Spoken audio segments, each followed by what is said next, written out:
Un tout petit mot pour une légère modification au programme. Je ne dois pas vous annoncer de désistement d'aucun de nos orateurs, mais une simple permutation. Vous avez vu sur le programme qu'il était annoncé une interview de Marie-Claire Bonavia qui devait intervenir à la fin. Mais chemin de fer oblige, elle nous quitte dans le courant de notre après-midi et nous allons donc commencer par une interview de Marie-Claire Bonavia par Christian Willy, qui est le rédacteur en chef du Christianisme aujourd'hui.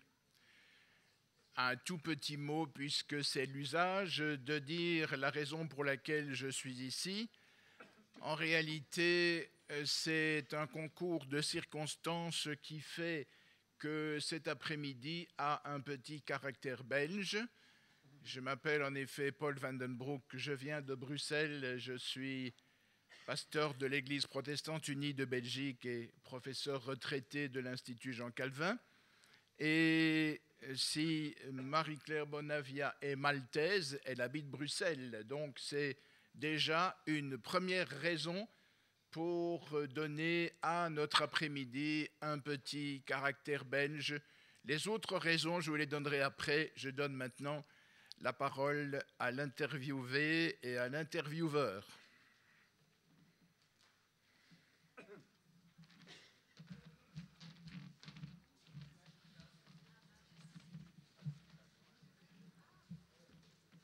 En 2002, Marie-Claire Bonavia était diplomate à Malte. Aujourd'hui, cette jeune trentenaire, qui est conseillère de presse au Parlement européen, est surtout connue pour être Madame 1 250 000 signatures pour la présence de la mention de l'héritage judéo-chrétien dans le traité de constitution européenne. Entre ces deux dates, Marie-Claire Bonavia s'est dépensée corps et âme pour récolter des signatures, pour contacter des parlementaires dans les différents pays européens, des ONG, et trouver différents relais pour faire figurer une mention donc, de l'héritage judéo-chrétien dans le traité constitutionnel. Quelques dates clés. En été 2002, elle commence sa pétition avec un début modeste, 6 000 signatures. En octobre 2003, elle a 300 000 signatures à son actif et elle annonce lors d'une conférence de presse 1 million de signatures pour la fin de l'année. L'objectif n'est pas tout à fait atteint puisqu'en mars 2004, elle a 750 000 signatures, mais plus tard dans la même année, ce sont 1,2 million de signatures qui sont récoltées et l'appui de 60 ONG qui représentent 55 millions d'adhérents ou de partisans. Marie-Claire Bonavia, bonjour. Bonjour. Quelle a été la motivation de départ de cette pétition? Eh bien, c'était quelque chose qui me venait en prière. Je sais que, en fait, j'ai assisté à l'atelier chrétien politique. Je fais très attention à ne pas dire le Seigneur m'a dit, le Seigneur m'a dit. Je suis convaincue que quand on reçoit quelque chose en prière, donc on le soumet à une autorité ou un groupe de prière pour un discernement. Et donc, c'était de août 2002 jusqu'en décembre 2002 que ce désir de faire une pétition pour la référence chrétienne venait régulièrement en prière. Je ne sais pas si c'était un désir, c'était plutôt un fardeau, parce que je ne suis pas élevée dans une culture de faire une pétition. Et la phrase qui me venait régulièrement en prière, c'était ça. Je suis venue jeter un feu sur la terre, et comme je voudrais que déjà il fût allumé. Et donc, cette phrase venait régulièrement et j'avais demandé en août d'abord l'avis de mes conseillers spirituels qui m'ont dit « bon, ça semble une idée assez bonne ». J'ai soumis cela à mon groupe de prière. Mon groupe de prière me dit « mais vous savez, Malte soutient la référence à l'héritage chrétien. Il faut dire que Malte, c'est un pays catholique, il n'y a pas l'avortement, le divorce aussi est illégal. Et donc, on n'avait pas de doute que nos hommes politiques vont soutenir. Et pourtant, je n'avais pas d'argument sur le coup pour justifier pourquoi c'était tellement sur mon cœur. Et alors, j'ai continué, j'ai dit, Seigneur, si vous voulez vraiment, voilà, c'est à vous. Et l'idée qui venait en prière, c'était assez clair. Il fallait faire une pétition qui montre que, en fait, pour soutenir les hommes politiques, pour les envoyer au nom des citoyens, pour qu'ils demandent justement la référence à l'héritage chrétien ou judéo-chrétien dans la Constitution. Et c'était vraiment que ces hommes politiques vont dans le nom de leurs citoyens européens. C'était aussi clair, il fallait que cette pétition soit organisée par les laïcs, pas par l'institution institution religieuse, et que ce soit interdénominationnel. Si possible, bien sûr, pourquoi pas essayer de demander la bénédiction d'un évêque ou quelque chose, mais il fallait vraiment que ça soit quelque chose de laïque. Alors, qu'est-ce que ça aurait changé, cette mention dans le traité constitutionnel, d'après vous? Oui, l'Union européenne a deux visages. Il y a un visage politique et l'autre, le visage juridique. Et il y a des instances comme le Conseil européen qui se rencontrent régulièrement pour donner le cadre politique qui après sera inscrit dans la législation. Non?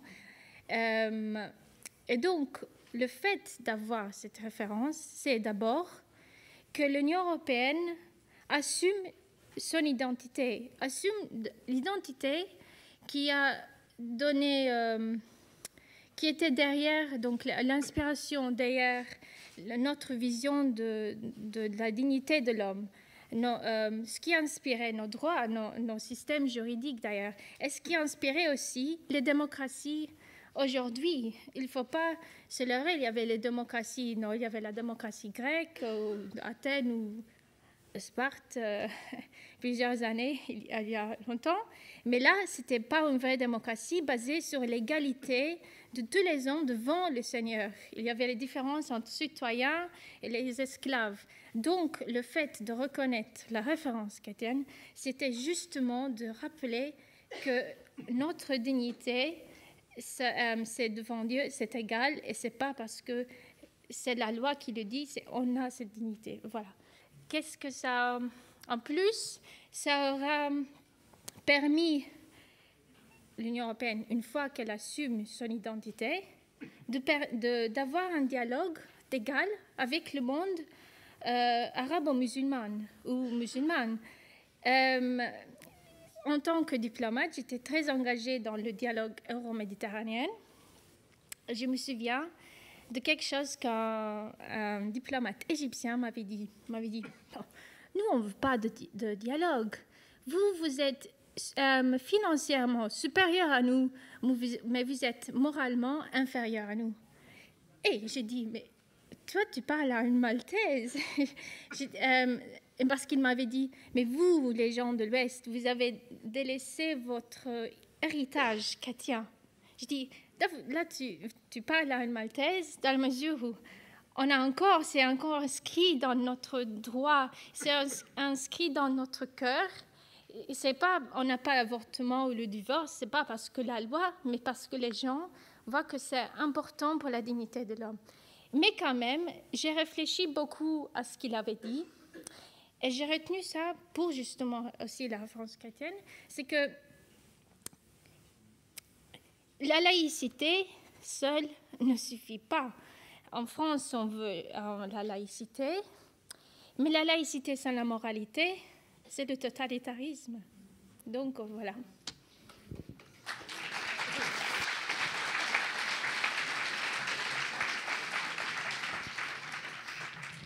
Alors, tout le monde sait qu'effectivement, cette inscription n'a pas été retenue par les différents États, sauf que peut-être un État européen inscrira dans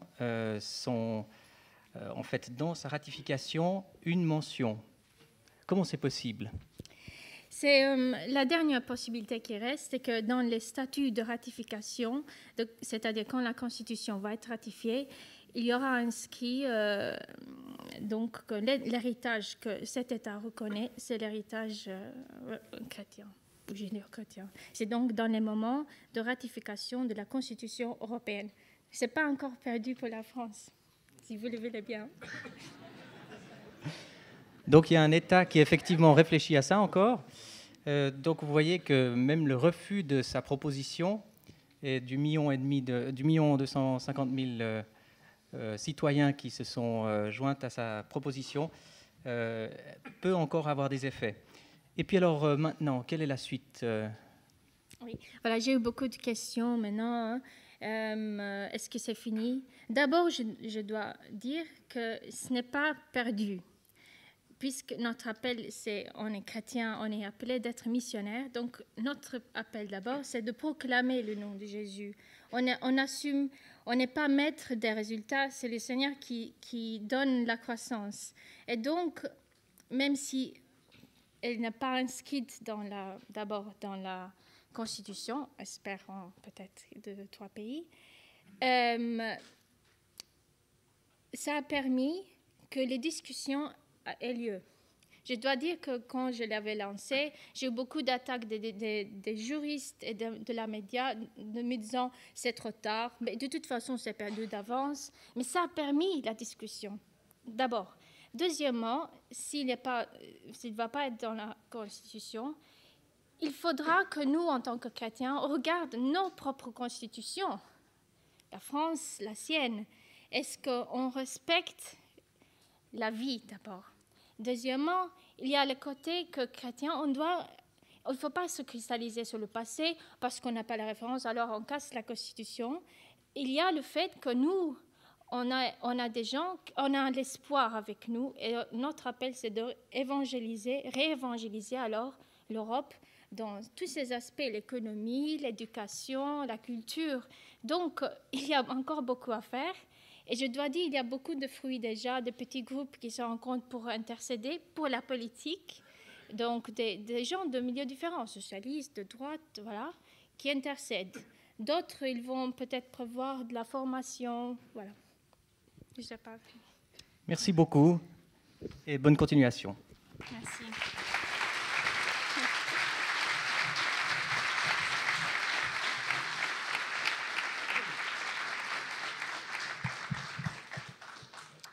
Je ne sais pas si vous avez fait le même constat que moi, mais les différents titres de notre programme sont généralement accompagnés d'un point d'interrogation. Nous sommes toujours un petit peu en suspens. Pourtant, le titre de notre session de cet après-midi pourrait être lu autrement. 20 siècles de christianisme, quel héritage! Point d'exclamation.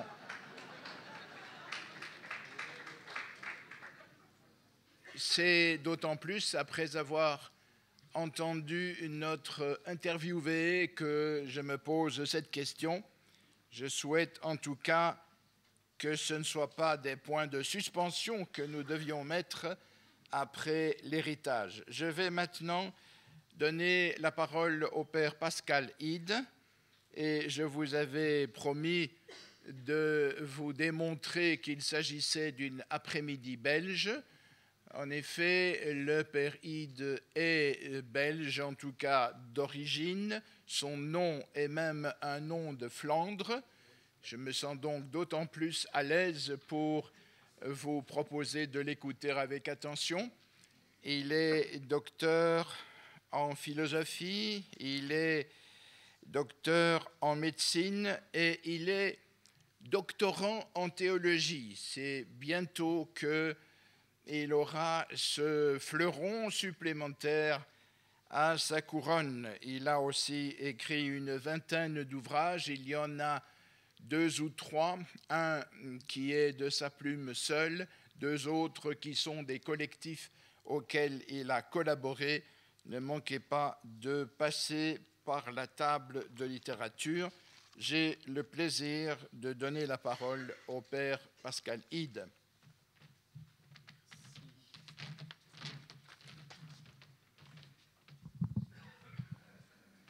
Oui. Est-ce que vous m'entendez à cette distance ou est-ce que je peux prendre le micro? Merci.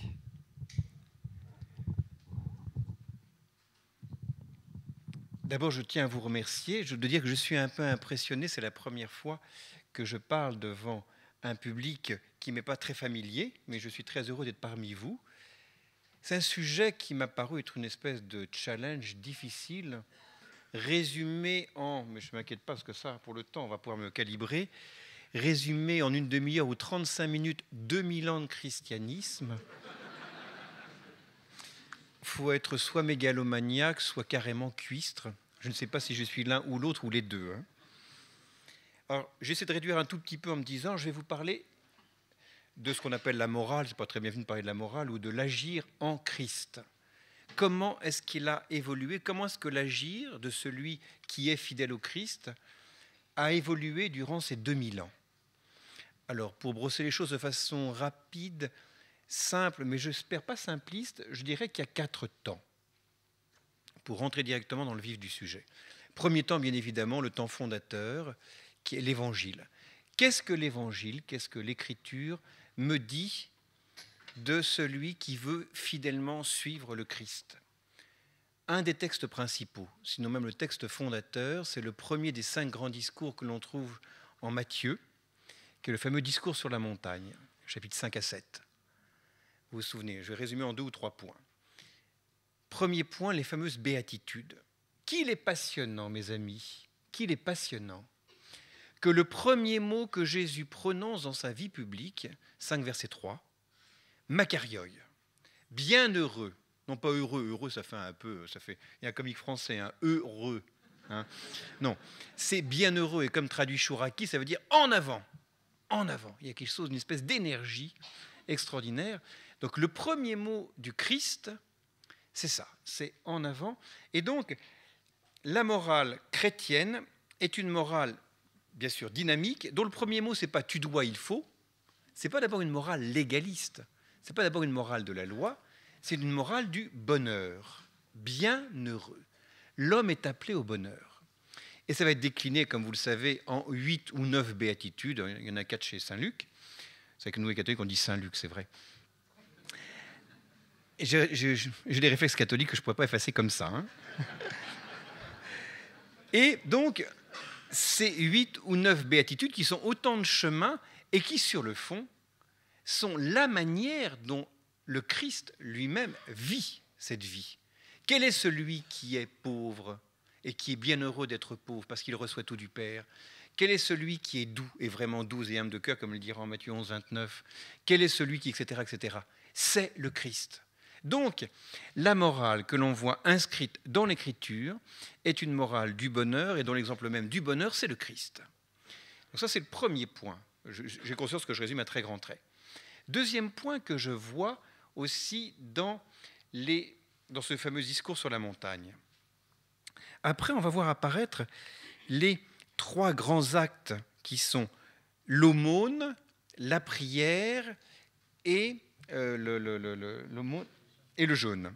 Très intéressant de voir que le passage de Jésus, que va opérer Jésus, c'est un passage, donc sur Matthieu 6, c'est un passage de l'extérieur, du formel, du rituel. Voilà ce que vous faisiez. Ce qui vous est demandé, c'est que seul votre Père dans le secret le voit. Donc un passage de l'extérieur formel à l'intérieur. Et on sait bien que c'est l'Esprit Saint qui nous modèle de l'intérieur et qui nous configure au Christ. Donc, on voit que la morale chrétienne est une morale du bonheur, en même temps une morale intérieure. Et c'est la même chose quand il y a ce fameux passage-là en 5, où on voit que lorsque le Christ dit « On vous a dit, moi je vous dis », et il va reprendre 5 commandements, hein, sur le mensonge, sur le meurtre, etc. Et à chaque fois, le passage qui est opéré est un passage d'intériorisation. Bon, on pourrait entrer en plus de détails. Non, encore un troisième petit point sur le sermon sur la montagne qui est intéressant. La fameuse règle d'or, Matthieu 7, 12. Tout ce que vous voudriez qu'on fasse pour vous, faites-le d'abord pour les autres. Il y a dans ce qu'on appelle cette règle d'or quelque chose de très intéressant, qui est que même si cette morale chrétienne intéresse les fidèles du Christ, il n'empêche qu'elle vaut aussi pour une part pour tout homme. Parce que cette règle d'or, Lewis avait très bien montré dans un livre intéressant qui s'appelle L'abolition de l'homme, on la retrouve dans toutes les morales humaines, aussi bien chez les taoïstes, etc. On la retrouve partout. Et dans ce sens-là, le Christ, qui est l'homme universel par excellence, cherche aussi à rejoindre tout homme en montrant que si on vit cela, et Jésus le dit bien, on résume toute la loi et tous les prophètes.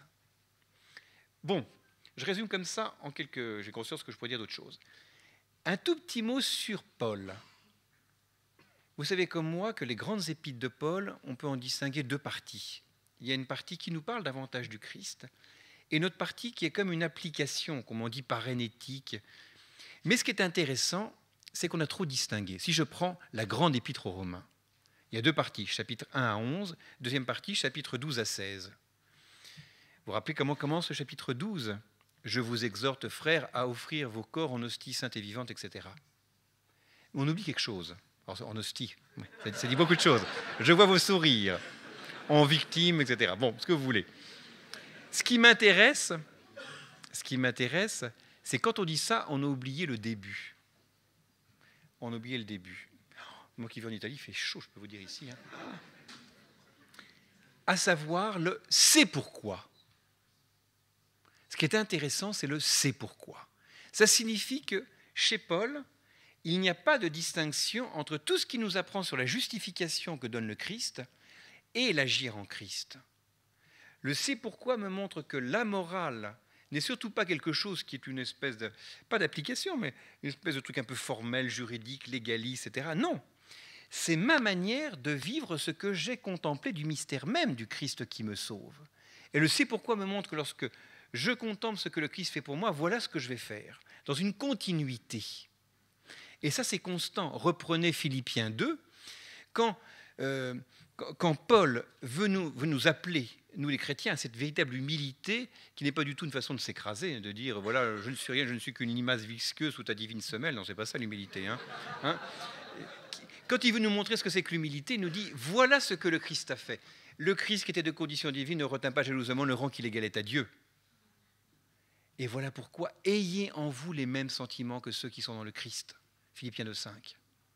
Et ça c'est la morale chrétienne, donc, qui s'inscrit dans une continuité et qui nous montre que le chrétien est celui qui imprime en lui ce qu'est le Christ. Alors voilà, donc en quelques mots, cette morale inscrite dans l'Évangile et que vont développer les grands théologiens de l'Évangile que sont Paul, Jean, etc. On trouve ça aussi dans l'épître de Jacques, etc. Ou premier épître de Pierre. Alors, les pères de l'Église, j'ai aussi conscience que les livres n'ont pas la même valeur aussi entre eux, mais bon, voilà. Ce qu'on appelle les pères de l'Église, on ne trouve pas chez eux de traité de morale systématique. On peut trouver tel ou tel traité, mais ce n'est pas le cas. Ils vont aborder telle ou telle question à telle ou telle occasion. Mais ce qui est sûr, c'est que quand ils vont exhorter le peuple qui leur est confié, ils vont à chaque fois leur rappeler que tout est inscrit dans l'Écriture. Donc pour eux, la morale est inscrite dans l'Écriture. On trouve ça de façon constante chez les pères. Et que ce qui est central dans la morale chrétienne, dans l'agir chrétien, c'est le Christ, à la fois comme exemple extérieur et comme celui qui, par l'action de l'Esprit, s'imprime en moi et me donne de faire ce que fait le Christ. Ce n'est pas une espèce qu'on appelle le pélagianisme, qui serait une hérésie contre laquelle combattra Augustin, qui est l'hérésie selon laquelle je peux me sauver par moi-même. Non. C'est que ce modèle du Christ, si beau soit-il, il faut bien que, et si attirant, si séduisant soit-il, il faut bien que l'Esprit lui-même me donne de le vivre. Et donc, les pères de l'Église, de façon constante, vont montrer ce même mouvement. Et plus que cela, rappelez-vous le grand chemin d'Augustin. Dans les confessions, et tous les spécialistes d'Augustin disent que les confessions sont le résumé de son œuvre immense. Augustin dit que le chemin de l'homme est un chemin en 3 temps, qui est le chemin finalement de l'enfant prodigue, en Luc 15. L'homme vit d'abord à l'extérieur de lui. Il vit, comme disent certains, en région de dissemblance. Il vit à l'extérieur de lui et il croit y trouver le bonheur dans le plaisir, etc. Et puis un beau jour, et c'est le verset le plus important de cette fameuse parabole de l'enfant prodigue, c'est le verset 17.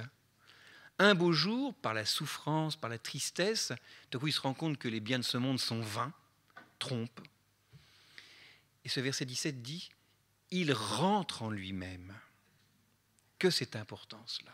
Je pense qu'un des principaux problèmes de notre monde, c'est que tout Vous savez comme moi, hein, c'est 5 heures à 8 heures de radio par jour, etc. Il y a une capacité centrifuge, hein, de ne pas être centré là où Dieu habite en nous. Et donc, deuxième moment, après le moment extérieur, il rentre en lui-même, le moment intérieur. Et en rentrant en lui-même, il découvre qu'il y a plus grand que lui. Et il va découvrir qu'en lui, il y a Dieu. Comme disait Augustin, « Je te cherchais en dehors de moi alors que tu étais en moi ». Et il va découvrir qu'en lui, il y a plus grand que lui. Et comme il dit, donc le chemin, c'est extérieur-intérieur et de intérieur à supérieur. Parce que tu es plus intime à moi-même que moi-même et tu es supérieur au sommet de mon âme. Et donc ça, c'est tout le chemin d'Augustin. Et on arrive, vous voyez, vraiment, j'ai des bottes de 7 siècles, hein, pas de 7 lieues, mais de 7 siècles. Hein. On arrive à celui qui va en quelque sorte résumer tout l'apport à la fois des pères et aussi la grande tradition, la grande réflexion qui va se produire au Moyen-Âge. On arrive à Thomas d'Aquin, XIIIe siècle, qui à la fois connaît très bien Augustin et en même temps connaît aussi très bien d'autres courants de pensée, et qui va élaborer dans sa somme de théologie au XIIIe siècle une espèce de traité de morale, ce sera le premier grand traité de morale extrêmement intéressant, où là, à la fois bouché à la source des Écritures, à la source des pères, et connaissant aussi la tradition philosophique, il va dire ce qui est premier, c'est Genèse 1,26, c'est l'homme à l'image de Dieu. L'homme étant à l'image de Dieu, son cœur est tourné vers Dieu. Et donc Dieu apparaît d'abord comme le but.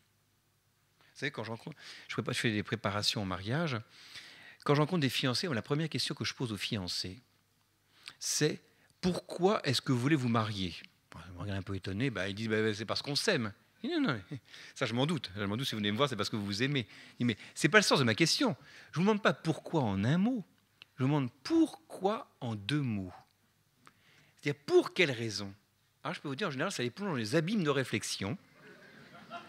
Mais du coup, ils apprennent à se nommer entre eux le but. Parce que le mariage, ce n'est pas en soi un but. Il y a quelque chose. Et du coup, ils sont obligés de nommer quel est le projet de leur vie. Et ce que dit Thomas d'Aquin, donc, c'est que la première chose dans une vie morale, c'est la finalité, c'est le but. Et donc, quand on ouvre la somme de théologie dans la partie morale, le premier traité, c'est un traité du bonheur. Donc il ouvre la morale comme le sermon sur la montagne s'ouvre sur les béatitudes. Puis, donc, il y a 5 grandes questions consacrées au bonheur, la béatitude. Puis après ça, il va traiter de l'acte humain, c'est-à-dire comment est-ce que l'acte humain est orienté vers le bonheur, puis de ce qui intérieurement m'oriente vers le bonheur. Ce qu'on appelle, en langage classique, les vertus. Malheureusement, aujourd'hui, les vertus, on ne les connaît plus que petites et féminines, hein, les femmes de petite vertu. Hein. Alors que la vertu, c'est un mot superbe. D'ailleurs, saint Paul l'utilise. Je ne sais pas si vous vous rappelez, c'est en Philippiens 4. Hein, tout ce qu'il y a de beau, d'honorable, etc., de vertu dans le monde. Il utilise une fois le mot arrêté. Hein, arrêté en grec. Hein. Donc et Thomas d'Aquin dit qu'en effet, la vertu, c'est une espèce de sur-être qui me permet à moi de pouvoir orienter mes énergies vers Dieu. Et ce qui est intéressant, ce n'est seulement qu'après qu'il parle de la loi. Bien sûr que la loi est importante, la loi est inscrite dans l'Écriture, la loi est importante, mais pour Thomas d'Aquin, comme pour Augustin, comme pour toute la grande tradition d'avant, la loi est au bonheur comme le moyen est à la fin. Le devoir, la loi, ce n'est pas ce qui est le plus essentiel en morale. Ce n'est qu'un chemin. Et plus que cela, la loi, nous dit Thomas d'Aquin, mais je voulais s'inscrire dans toute une tradition pour dire cela, il dit « La loi est instituée non pas par une espèce de diktat arbitraire de Dieu, mais parce qu'elle est bonne. » Exemple. Quand il est dit dans le Décalogue, tu ne mentiras pas, ce n'est pas parce que Dieu aurait décidé arbitrairement, tu ne mentiras pas, c'est parce que dans sa création qui est l'homme qui est fait à l'image de Dieu, l'homme est fait comme Dieu, est fait pour la vérité. Et que s'il est dit tu ne mentiras pas, c'est que c'est déshumanisant, ça détruit le fait que l'homme est ordonné au vrai. Et si vous avez un doute sur le fait que vous êtes ordonné au vrai, je vais vous dire quelque chose, un petit scoop là mes amis. Depuis un quart d'heure que je parle, je ne vous raconte que des bobards. Ça vous plaît? Ben non. Vous voyez, quand on nous dit que la vérité, ça n'existe pas, ou bien que chacun fait sa vérité, Alors comment ça se fait que lorsqu'on dit à quoi quelqu'un « je te raconte des mensonges », comment ça se fait qu'on est blessé? Ça montre donc bien qu'on est fait pour la vérité. Parfois, il faut voir le contraire pour se rendre compte de ce pour quoi nous sommes faits. Et donc, Thomas d'Aquin donc dit que la loi, d'abord, est un chemin vers la fin qu'est le bonheur, mais en plus, la loi s'inscrit dans notre être et nous signale les lieux d'humanisation et d'accomplissement de l'homme. Donc la loi est par rapport à ce que nous sommes, comme non pas seulement comme un devoir-être par rapport à un être, mais comme un accomplissement de l'être par rapport à l'être, comme un achèvement. Bien, alors là, jusqu'à maintenant, c'est un petit peu l'âge d'or, tout ce que je vous décris là. Parce que vous dites, oui, c'est bien sympathique, mais franchement, c'est pas comme ça qu'on m'a présenté la morale, ou c'est pas comme ça qu'on la présente habituellement. Ou... C'est pas faux. Parce qu'en fait, quand on regarde précisément l'histoire, il y a eu comme une espèce de cataclysme, quelque chose comme ça, qui s'est produit au XIVe siècle. Au XIVe siècle est arrivé un Guillaume d'Occam, qui est, peut-être un nom que vous connaissez vaguement, en tout cas pas forcément lu toutes ses œuvres, qui est un franciscain, qui, lui, va totalement renverser les choses. Alors, je ne peux pas rentrer dans tout le détail du pourquoi, mais en tout cas, qu'est-ce qui s'est passé avec Guillaume d'Occam? Guillaume d'Occam va tenir deux choses. Il va d'abord dire « Seuls existent les individus, il n'existe plus rien qui soit universel », ce qu'on appelle la doctrine du nominalisme. Et deuxièmement, ce qui est premier, c'est la liberté par rapport à l'intelligence et par rapport à la volonté. Pour une petite illustration, pour que je sois un peu plus clair, vous avez probablement entendu parler du livre d'Umberto Eco, Le nom de la rose, ou vu le film de Jean-Jacques Hano. Vous savez, Umberto Eco est un nominaliste comme son maître à penser, c'est Guillaume d'Occam. D'ailleurs, pas par hasard si le héros, c'est Guillaume de Baskerville. Baskerville comme Sherlock Holmes. Et le fameux nom qui a fait beaucoup couler d'encre, qui est le nom de la rose, c'est parce que justement, pour Guillaume d'Occam, l'universel n'existe pas, il n'existe que des individus. Donc l'universel n'est qu'un nom. Concrètement, ça veut dire que la nature humaine n'existe pas. Il n'existe que des individus humains. Mais les conséquences sont redoutables. C'est que quand on dit cela, on dévitalise de l'intérieur, par exemple, le « tu ne tueras pas ».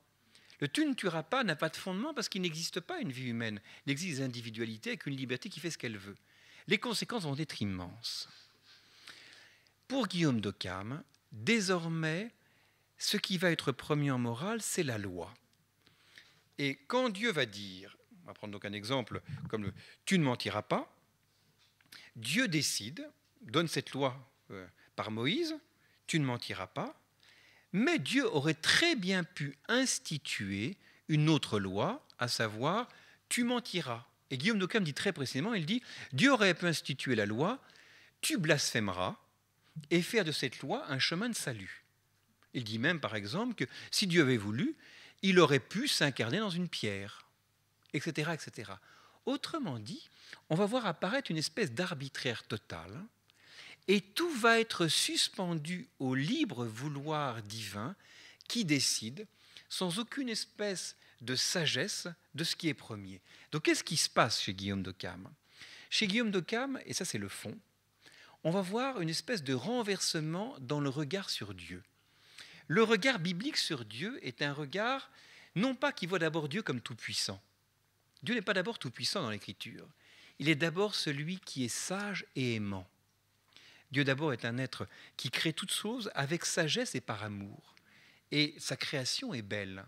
Et la toute-puissance n'est que la conséquence de la sagesse et de l'amour de Dieu. Avec Guillaume d'Occam, on voit un renversement. Ce qui devient premier chez Dieu, ce n'est plus la sagesse et l'amour, c'est la toute-puissance. Et cette toute-puissance fait que Guillaume d'Occam dit que Dieu décrète et après ça, on doit suivre. Est-ce que je suis clair ou pas clair? Vous me suivez? Donc vous vous rendez compte que ce qui se passe à ce moment-là, c'est que ce qui va devenir premier, c'est la loi. Et alors très concrètement, qu'est-ce qu'on va voir? À partir du XVe siècle, quand on va ouvrir un traité de morale, alors je vous passe tous les noms, ça intéresse, je donnerai la bibliographie après, mais quand on va ouvrir un traité de morale, alors que chez Thomas d'Aquin, chez Augustin, chez d'autres, ce qui était premier, c'était le bonheur va disparaître. On ne parle plus du bonheur. Ce qui va être premier, ça va être la loi. Vous verrez les traités de morale qui vont se distinguer en devoir par rapport à Dieu, devoir par rapport aux autres, devoir par rapport à soi. Et on va finalement avoir une espèce de morale à 3 termes, où il y aura d'un côté la loi, de l'autre côté la liberté, la loi qui serait une espèce de pôle négatif un peu répressif, le pôle positif qui serait la liberté, et un troisième pôle qui serait un pôle neutre, vous voyez, ce serait proton, électron, neutron, pour ceux qui sont physiciens, et le pôle neutre qui serait la conscience qui fait l'arbitre entre les deux. Et pendant des siècles, on va voir se multiplier des traités de morale, et les traités de morale vont se répartir selon que certains vont dire l'importance la plus grande est donnée au pôle légal, on aura des traités qui seront plus légalistes ou plus toucioristes, ou des traités qui donneront plus d'importance au pôle liberté qui seront donc plus laxistes, avec entre milieux ce qu'on appelle les probabilistes et probabilistes, etc., peu importe. Mais on va voir des dizaines et des centaines de traités de morale structurés ainsi. On va voir donc toute la question du bonheur qui va disparaître, toute la question de la présence de l'Esprit Saint dans la morale. La distinction entre morale et spiritualité, elle est récente. Elle apparaît il y a 5 siècles, 6 siècles. Certains la font remonter au XIIe siècle, peut-être un petit peu plus tard. Bon, on peut discuter ce point-là. Mais ce qui est intéressant, c'est qu'on va avoir une espèce de distinction et on va retrouver d'un côté les mystiques qui, eux, peuvent arriver à l'union à Dieu. Et de l'autre côté, on va avoir tout le peuple qui, lui, doit peiner en essayant avec les rames des vertus, essayer d'avancer, etc. Mais toute la vie dans l'esprit, tout le chapitre 8 des Romains, tout le chapitre 5 des Galates, ne fera plus partie des traités de morale, alors qu'avant, ça faisait partie. Il n'y a pas de distinction. Alors, on va connaître cette situation. J'ai encore combien de temps ? 3 minutes ? Oh là là. Alors, si j'ai 3 minutes, alors là, je vais très très vite. On fait ça au vote ? Alors, donc je vais un peu plus vite. Alors, donc, on va connaître ça. Alors, heureusement, l'histoire se termine mieux que ça quand même. Au Concile Vatican II, qui bien sûr, comme pour nous catholiques, a une importance extrême, il y a eu un projet. Le pape Jean XXIII, qui avait convoqué ce concile, souhaitait il se rendait compte de la catastrophe qu'il y avait en théologie morale depuis des siècles et des siècles, a souhaité qu'il y ait quelque chose de fait en morale, mais en fait, les projets qui ont été proposés étaient tellement selon le schéma classique, voilà, loi, conscience, liberté, que heureusement, c'est resté dans les tiroirs. L'Esprit Saint devait travailler. Vous vous rappelez la fameuse parole de Jean XXIII, un jour on l'expliquait, mais quelqu'un demandait, mais c'est quoi le Concile Vatican II ? Et sans rien dire, il se lève, il s'approche de la fenêtre, et il ouvre la fenêtre de l'air. Le Concile Vatican II, c'est de l'air. Et vous savez comme moi que l'Esprit Saint, c'est pneuma, c'est du vent. Du vent, mais du vent qui souffle, du vent. Et donc, heureusement, là, donc l'Esprit Saint a travaillé, et pas de traité de morale. Mais, et ça c'est une des grandes joies qui est la mienne, je ne sais pas si vous savez, Jean-Paul II, en 92, a demandé donc que soit fait un catéchisme, et un catéchisme qu'on appelle le catéchisme de l'Église catholique. Et c'était longuement travaillé avec une consultation, il y a eu plus de 20 000 amendements, etc. C'est un travail qui a été suivi de très très près, avec une immense consultation de tous les évêques du monde, etc. Or, la 3e partie du catéchisme, comme je crois le catéchisme de Luther, cette 3e partie était consacrée à la morale. Or, quand j'ouvre la 3e partie du catéchisme de l'Église catholique, qu'est-ce que je vois ? Est-ce que je vois ce qui a traîné dans l'Église pendant 5 siècles et qui est tout sauf l'Évangile ? Exactement le contraire. Je retrouve la structure totalement scripturaire. Donc ça, c'était il y a 13 ans. 1er chapitre, le bonheur. 2e chapitre, les actes humains. 3e chapitre, les vertus.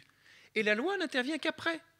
Et même plus que cela, la loi elle-même est revisitée sous le regard de la charité. Les fameux 10 commandements, les fameux 2 tables et 10 commandements, la première table est sous la charité divine, c'est comment aimer Dieu, et la 2e partie, c'est la charité fraternelle, comment aimer les autres. Et donc, on revisite de l'intérieur tous les commandements de Dieu, toute la loi de Dieu, sous le regard de l'amour. Et c'est cela, donc, qui a été fait, et qui est une véritable révolution, et ceux qui en effet n'ont pas de mémoire, moi je vois quand j'en parle avec mes amis catholiques qui ne connaissent pas tellement l'histoire de la théologie morale, ils ne se rendent pas compte du véritable séisme qu'est, la véritable nouveauté qu'est ce catéchisme de l'Église catholique qui, de nouveau, rappelle que l'homme est ordonné au bonheur. Alors, il y a en plus ce qui est très intéressant, comme une espèce de commentaire, l'année d'après, Jean-Paul II a fait paraître une encyclique tout à fait essentielle sur les fondements de la morale. C'est la première fois que, dans le magistère catholique, un pape parle sur la morale catholique. Alors, il y a l'encyclique sur la vie que vous connaissez, j'imagine, Évangile de la vie. Mais il y a cette encyclique, Splendor Veritatis, un très beau titre. Hein. Le bonheur, c'est la splendeur de la vérité. Et la première partie est un commentaire de l'Évangile du jeune homme riche. Vous le connaissez, j'imagine, hein, en Matthieu 19. Est-ce que vous vous rappelez la question que le jeune homme riche pose à Jésus? Bon maître, que me faut-il faire pour avoir la vie éternelle? Qu'est-ce que c'est intéressant? Vous avez un résumé de toute la morale chrétienne là. Que me faut-il faire? En effet, la loi est nécessaire pour se repérer. Mais ce qui est intéressant, c'est que la loi est subordonnée à pour avoir la vie éternelle. Et donc, c'est la question intelligente par excellence. Le jeune homme riche s'intéresse au pour, à savoir à la finalité, ce qui me dirige vers. Et la réponse de Jésus en 2 temps.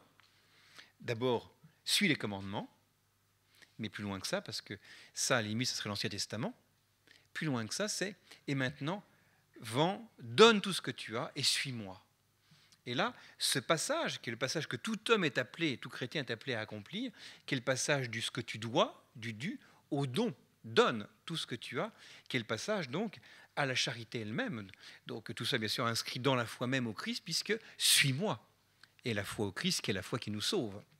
Et donc, la première partie de cette encyclique est un commentaire et nous dit que la forme même de la morale, c'est cette rencontre dialogale avec le Christ qui nous sauve et qui nous indique le chemin vers la vie éternelle. Parce que non, je réfléchis parce que j'ai tellement de choses à dire, mais j'ai quand même dit un peu l'essentiel. Donc il faut quand même que je respecte. Non, d'accord, non, c'est bien, c'est bien. Voilà. Alors, j'oserais dire s'il y avait un défi à suivre. Oui, d'abord, c'est d'abord de ne pas être amnésique pour nous, de nous rappeler cette belle histoire et en même temps de retourner à la source évangélique très profondément. Je pense qu'aujourd'hui, c'est parfois, moi, j'ai l'impression quand je vois nos contemporains, c'est un petit peu comme des jeunes qui se trouvaient une partie de Monopoly et on leur dirait, on dirait à certains, voilà, vous asseyez à table, vous avez les règles du jeu et en même temps, c'est important que vous voyez, pas faire de bruit, pas voler les billets de banque si possible dans la banque, c'est pas tout à fait ça. Hein, et qu'il y a ceux qui seraient assis à table, qui respectent les règles parce qu'ils espèrent bien jouer, puis il y a ceux qui sont autour de la table, à qui on donne les mêmes règles, tu parles pas, tu piques pas les billets dans la banque, etc., mais qui ne jouent pas la partie. Et j'ai l'impression que quantité de nos contemporains, on leur dit, voilà quelle est la loi, mais ils ne jouent pas la partie, et donc pour eux, ça devient totalement insupportable. Les jeunes à qui on dirait ça, au bout d'un moment, ils exploseraient. Mais nous aussi, on explose. Espèce de loi dévitalisée, cette loi qui n'a pas de contenu, dont on ne montre pas que la loi est un chemin vers le bonheur, et que la loi, ultimement, on peut la vivre seulement si c'est le Christ lui-même qui l'imprime en nous, eh bien, elle ne prend sens qu'à ce moment-là, que par l'action de l'Esprit. Et donc, ce que je peux souhaiter, donc, c'est que nous puissions donc de nouveau, comment dirais-je, une espèce d'inscription trinitaire. Hein, le chemin, c'est pour le Père, c'est vers le Père. On le fait par la grâce même de l'Esprit Saint qui nous fait devenir d'autres Christ. Merci de votre écoute.